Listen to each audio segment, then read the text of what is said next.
Any Given Sunday, is this the second video in the preseason? Yes, it is. Is there going to be another one? Yes, it is. But as I said before, I wanted to wrap up last year's season, and I think by the end of the year, you kind of get tired of me. You might be tired of me already, but I wanted to try and save it so I could build up a little bit of momentum. So this is the video that's going to recap just our league season, and we're going to kind of go through how did you finish last year from 10 to 1. Here we go. In year one of a 3-year commitment with hopefully more, we don't want to dogpile on anyone here, but unfortunately, Thielen Breezy, looking at your draft, and I'm not making fun. We all had our ups and downs, and I certainly liked a lot of your picks. I have the list of the top 12 scoring in each position, and you got to go all the way to your number 11, Travis Kelce, to get anyone who finished in the top 12. He was the tight end 4 in a very, very weak position. Unfortunately for you, injuries, inconsistent offenses, lack of opportunities. You got a lot of talent on that roster.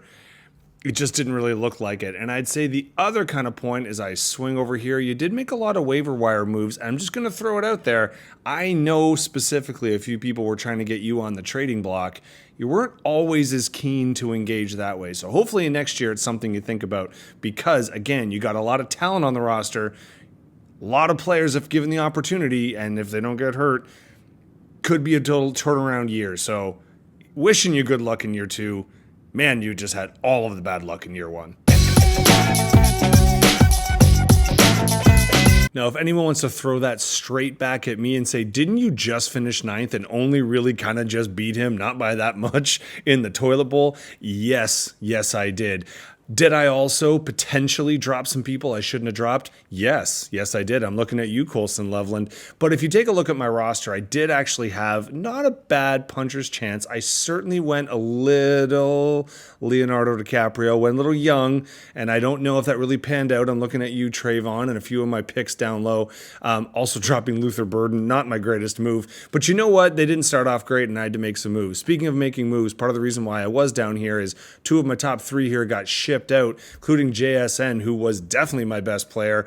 So I didn't finish with a roster that most would consider desirable, but I do have a lot of quarterbacks, and a lot of you know that because you're talking to me right now. And after this video comes out, I'm definitely talking to a lot more of you. So I was only 9th this year. I'm already looking up. Who knows? Maybe I'll be 10th, but I can only get 1 spot worse. I can certainly get a lot of spots better. I said a lot of spots. Bad English, Fisher.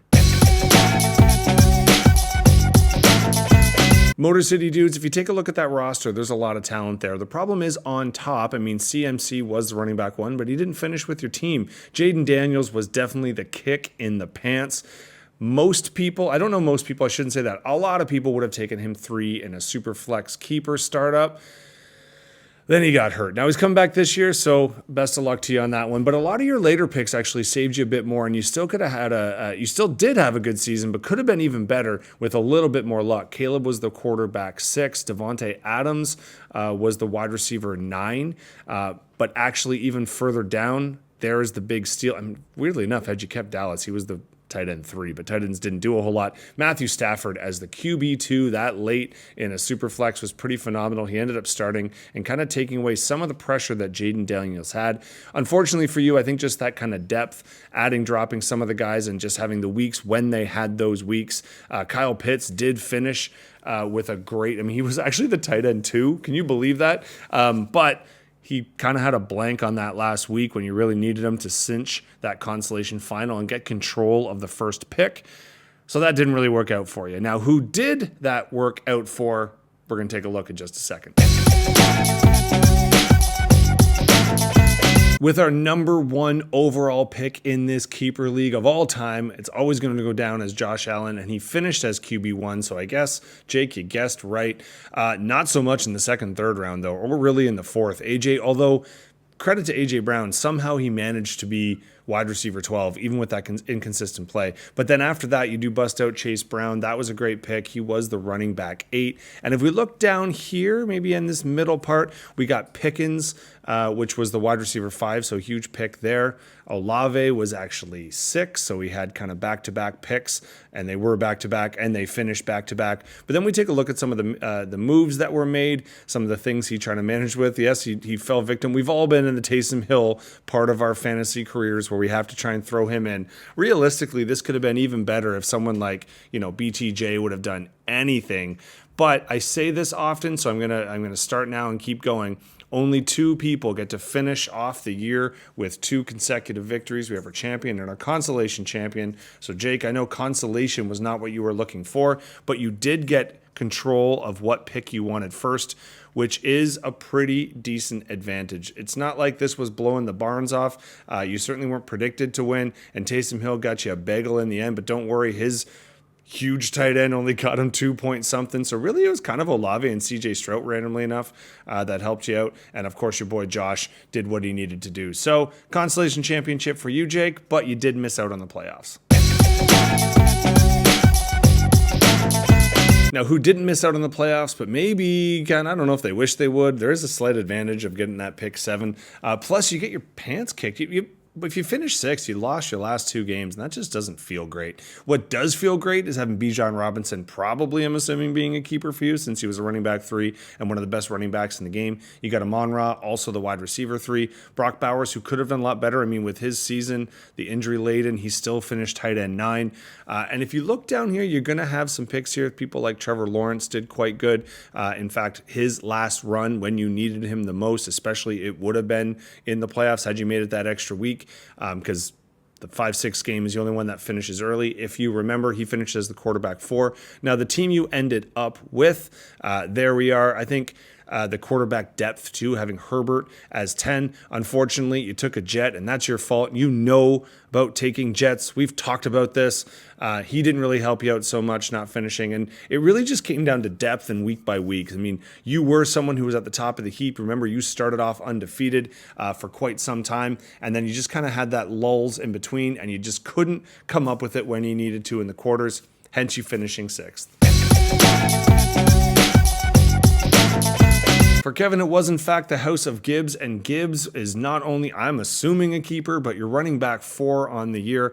What's funny is if you just get rid of your picks 2 and 3, and we focus down here, you got Nakua, who was the wide receiver 1. Kyron Williams was a big hit. Not always the sexiest, but running back 9. And some people not quite in the mix, but realistically, here's where it cost you the most. I mean, now it's a Minnesota combo. It wasn't last year. If we take a look, you really were trying to figure out that riddle that was Justin Jefferson all year long. Also dealing with a little quarterback depth, although I do like the pickup of Tyler Sharp. He did show out near the end of the year. Brissett actually randomly got you some points too, but you got kind of scrappy and you needed to be where, unfortunately, if Justin Jefferson does what he normally would do, you could have been fighting for the title. I think that's what you're thinking going into this year, but I mean, with a team like this, who knows who you're keeping? You got some options. Throwing stones and kicking bones. This is the unfortunate part. This is kind of the womp-womp. Finishing 4th, great. Better than, 6 other people, but just out of the money. Ugh, frustrating. I know. And realistically, if you look at your draft, your top 5, again, in another season, this could have been exceptional. Hurts had a bit of a down year, was still the QB 9. Neighbors, before he got hurt, looked like he was ready to make that leap. We're hoping that he comes back. But then after that, you hit. You got Nico, wide receiver 8. You got Dax at QB 5 and Achane as running back 6. You were stocked and ready.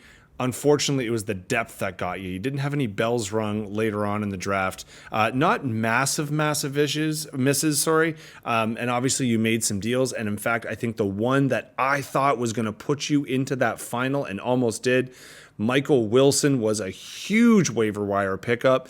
His last couple weeks of the season, he was a top 5 wide receiver. So he puts a lot of questions going forward. You definitely had that move. And if we're going to look in the bronze medal game in just a second, almost went your way. I I say almost, but it didn't. We get to our third place finisher in the money, Ernie McCracken. Congratulations. And all that, and look at the number 2 pick. If you look at this screen, 1, 2, 3, I think that's how most people thought it was going to go, but only Allen stepped up. Lamar Jackson with an insanely frustrating season because you had to play him most weeks, but you didn't really want to play him most weeks.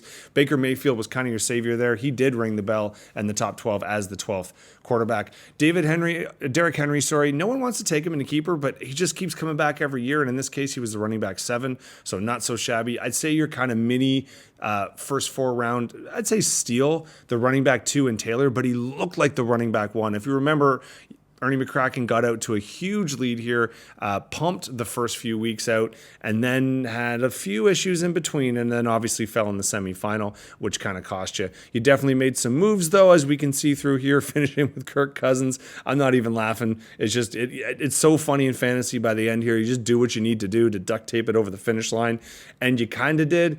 Looking at the matchup here, you were projected to lose in that bronze, and you took the W. Now, Kirk's 9 didn't really give it for you. I'm going to go ahead and say that Derrick Henry 47 probably sorted you out pretty good against the Swifts. Good run, and Achane underperforming. You got Dax. You can all read.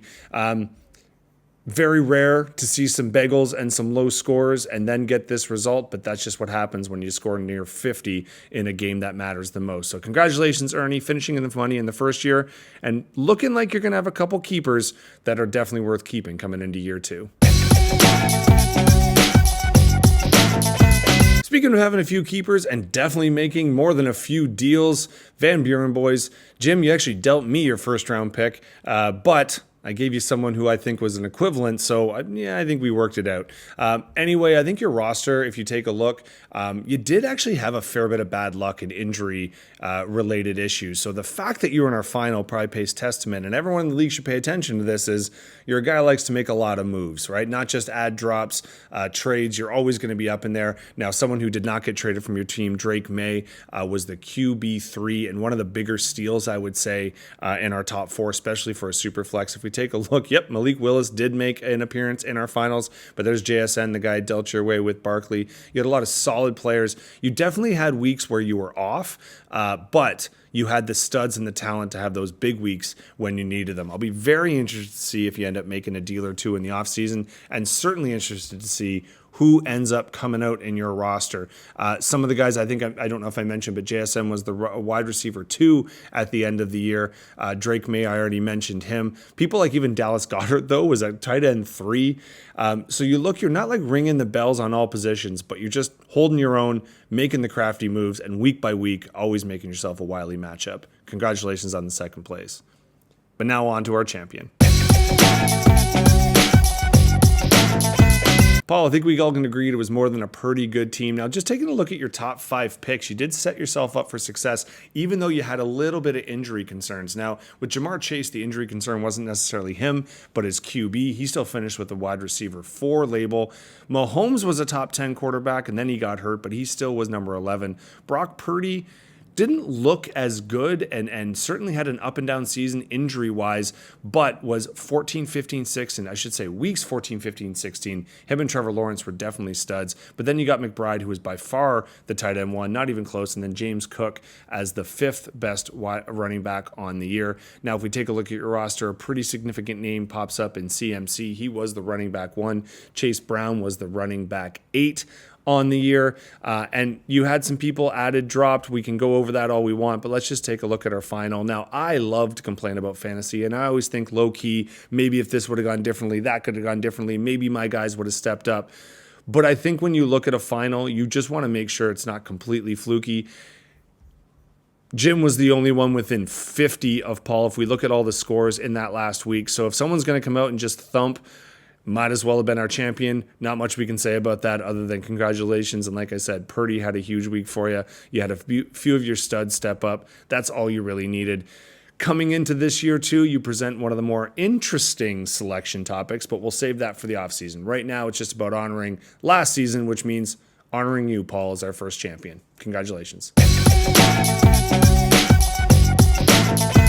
While there is another one to come that's on the fantasy sports that should be coming fairly shortly, we also need to start thinking about draft time and keeper time. So now this is our last chance to say congrats to Paul and put last year behind us. Year 2 is getting kicked off and the keeper deadline is coming up. So trades might get interesting. In the meantime, good luck in your off-season pursuits, gentlemen. See you soon.